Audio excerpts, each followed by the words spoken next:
Near closer and closer to the arrival of Prince Harry's book, Spare, it's always fascinating to dissect the things that are truly right and truly wrong, as one can imagine. It's fascinating, isn't it, when you're watching him in these particular trailers with Anderson Cooper and Tom Bradbury, you have to sort of think to yourself, well, how much is rehearsed? You know, as I've pointed out before, he does seem ill at ease. You can also spot where he feels incredibly uncomfortable when he's basically telling non-truths in their language. You know what I'm saying? In my language, just blatantly lying. But it's interesting to note, isn't it? Because on that particular trailer that they leaked out over here in the United Kingdom, he was very keen to point out that nobody within the British monarchy was keen to reconcile. But as ever, is Harry telling the truth? Good morning, Neil Sean here in the very heart of London, and as ever, nice to have your company. We're doing this before the heavens open, let me tell you. Another wet and windy day. We were promised a bit of sunshine. Don't know where that's gone. You know what I mean? Oh, yes, it's going to be a nice day. Quite warm, though, I have to say. You know, it's not cold. It's just miserable. You know what I mean? Hope you have a cheerier day, yes, wherever you are. I know people are celebrating summer. Don't you dare send pictures to me of sun-drenched beaches. We don't want to know. Not yet.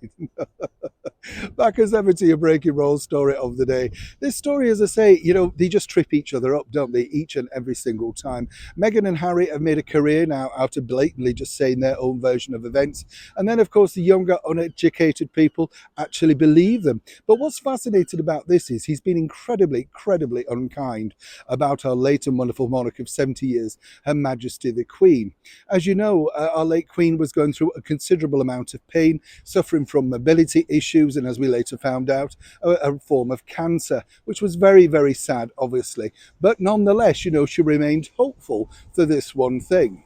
This particular clip, Harry talks about how nobody wanted to reconcile with the British monarchy. But now, senior members of the British monarchy and a very close source to them, a courtier, tells me that, well, absolute nonsense again, because they can prove the fact that the British monarch did reach out a considerable number of times, including 4 very personal notes, which allegedly were sent over to Montecito, inviting both he and, Meghan, plus children, yes, to spend summer with her up in Balmoral. In fact, this would have been apparently one of her very final wishes. You know, she knew what was coming, but of course they couldn't find the time, as we later found out.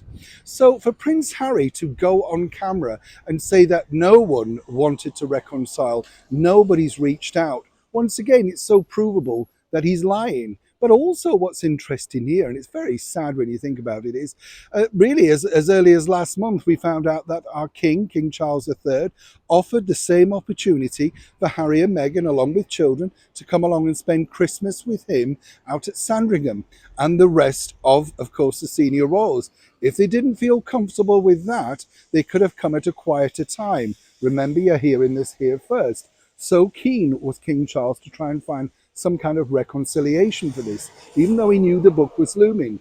Seemingly, though, Harry, Anderson Cooper, Tom Bradbury are all basically forgetting to ask or indeed address this particular question.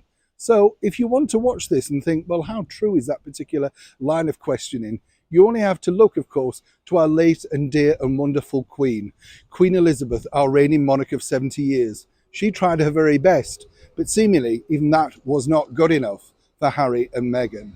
Neil Sean in the very heart of London.